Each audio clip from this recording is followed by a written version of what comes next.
So here's some more examples, Algebra 2, on permutations and combinations. So the first one says a track team has 8 contestants. They're running the 400. You're going to choose 4 for each heat, so there'll be like some people from other teams on there as well. How many ways can the first heat be selected? So we're just looking at that first choice of 4. So what do you guys think? Does order matter here or not? And some of these are a little debatable, but no, I don't think so. I don't think it's really going to matter. The way track heat is designed is that, you know, everybody gets kind of a fair chance. So unless you're thinking like maybe you'd run faster against other competition or something. So I don't think order matters. So order's not important. Okay, so does that mean permutation or combination? Combination.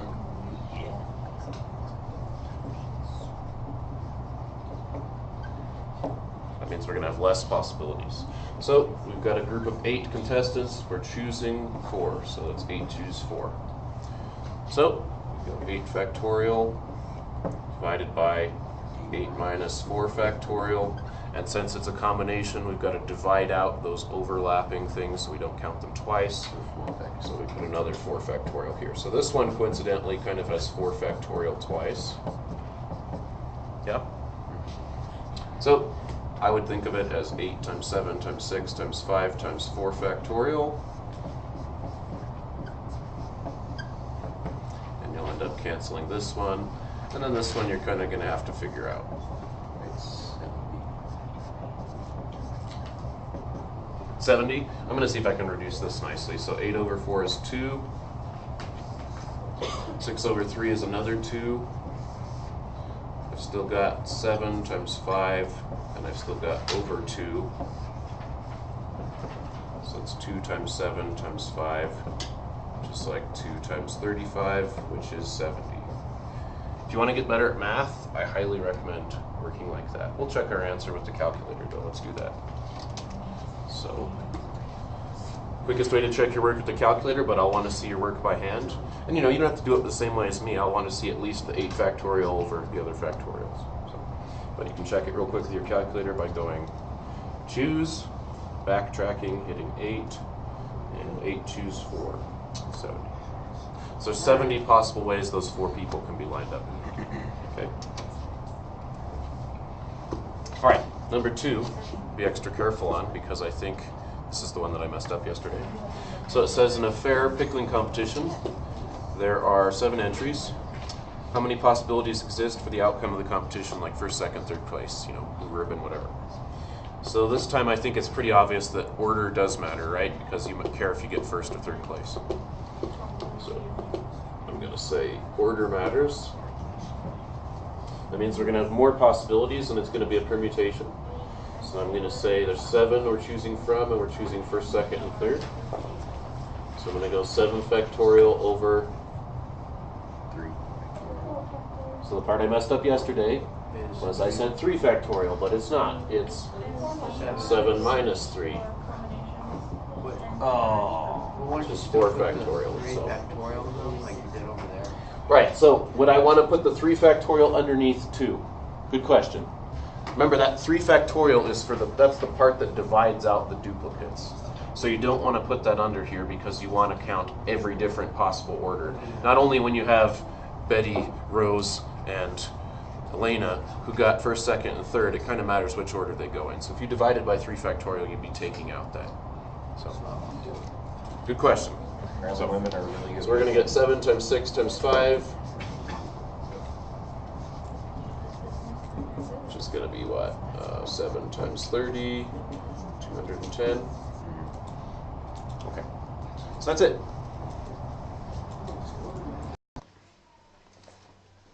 So now I thought we'd look at a couple problems like the last couple I assigned you after the permutations and combinations. So we're just going to start thinking about different kinds of probability. I thought a good way to introduce that would be geometric probability. So let's look at the portion of each area that's shaded. That's exactly the way your 5 problems should be phrased. So I thought we'd look at 2 different examples. So in each case, we're trying to figure out how much of the area is shaded in orange versus how big the actual outside figure is. So pretty simple on this first one. I was trying to show that this is a square by gridding it like so, not a rectangle, but a square. Well, both, I guess, if you say. So the total area then is going to be 12 times 12, or 144. So that's going to kind of be on the bottom, since we're figuring out the portion. So the portion is going to be out of 144, or 12 squared. So now we've got to figure out how much of the orange is shaded. So I think we'll do that in orange to try to be consistent. So we've got two circles here, and you could do all three at once, but I think since this one's different, this is called an annulus, this washer over here in geometry. The geometric perfect name of it is an annulus. You can call it a washer if you like. It has a hole drilled out of it. So I'm going to treat it separately than these two. So let's just do these two. I think we should know that the area of a circle is pi r squared. So I'm going to say two circles added together is going to be 2 pi, and I just need to establish what the area of these circles are on this diagram. So I think these circles are all meant to be shown, as the same size. So what is the radius? They'll all share that same radius. So you might look and say this is 12, so that means this is 6, so then half of that would be 3. So that's my radius.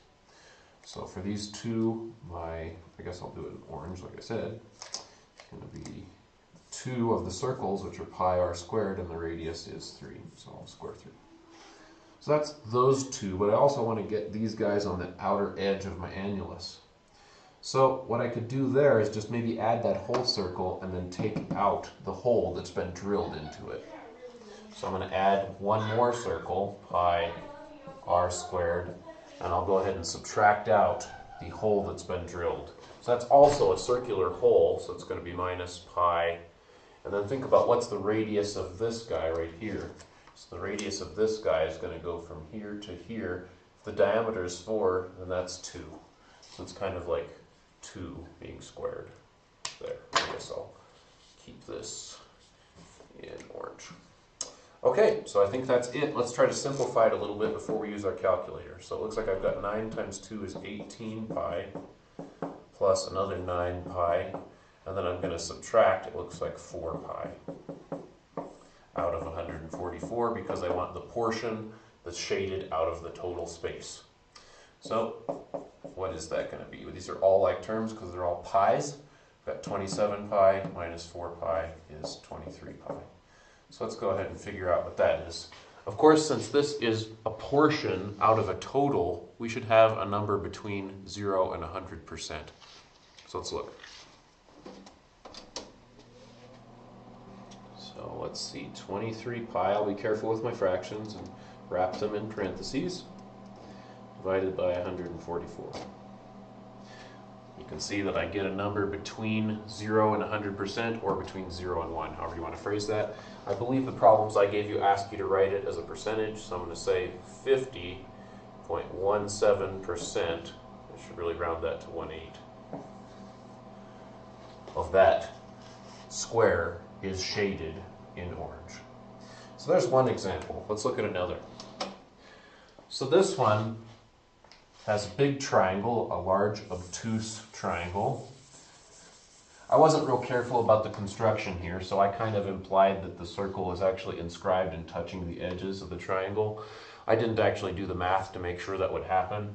The idea is that you've got a circle basically inside of this triangle. Whether it's touching the edges or not perfectly doesn't really matter.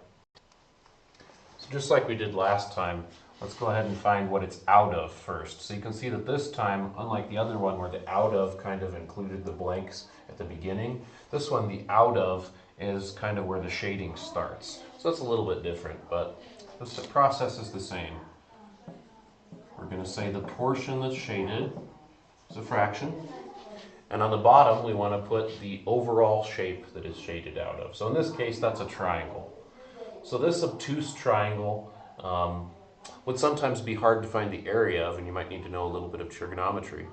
This one's not too bad because I've told you what the actual height of it is in a perpendicular fashion.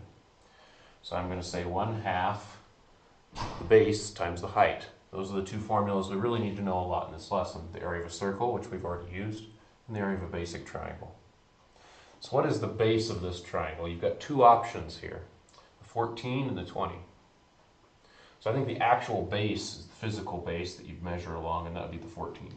So it's going to be 1/2 times the base, which is 14, times the height. So the height of this triangle has nicely been provided to us, otherwise this problem would be more difficult. We need to use sines and cosines most likely. Okay, so that's the overall part that it's out of. So now we need to figure out how to get the orange part.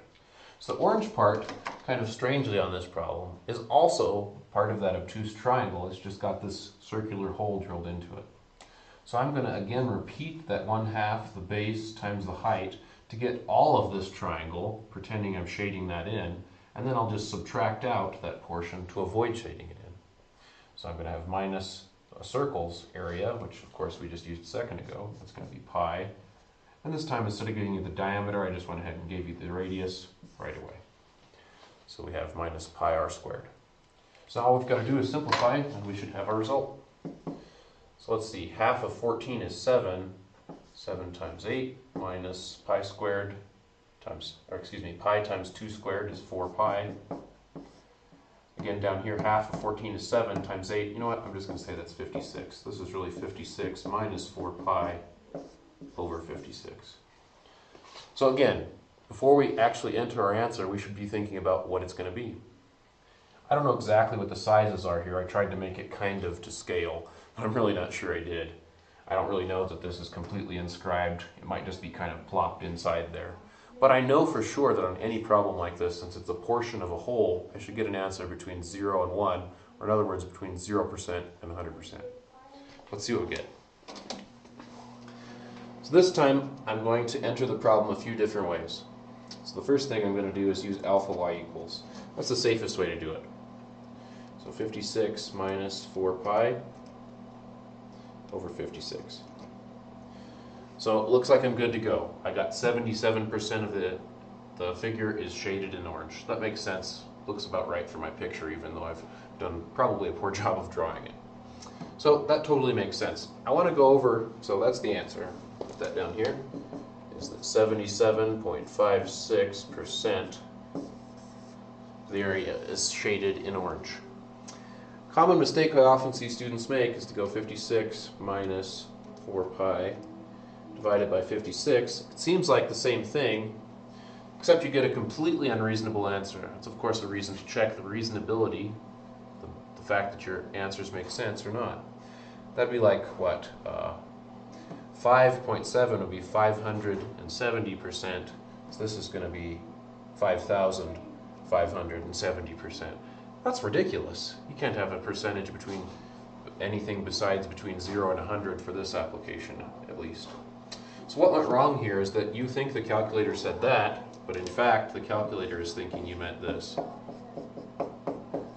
which is of course something totally different. So a way to rectify that, if you don't have alpha y equals, is to remember fractions need to be thought of as whole pieces and insert some parentheses here so that it takes that whole piece. So I'm going to insert parenthesis right here and insert one right here, and then you'll see I get the same answer. So I hope you found that useful and a bit of introduction to geometry, since we've been thinking so algebraically this year. We're doing more geometry, more shapes as we move towards trig, and eventually towards some really exciting material. I'll see you next time.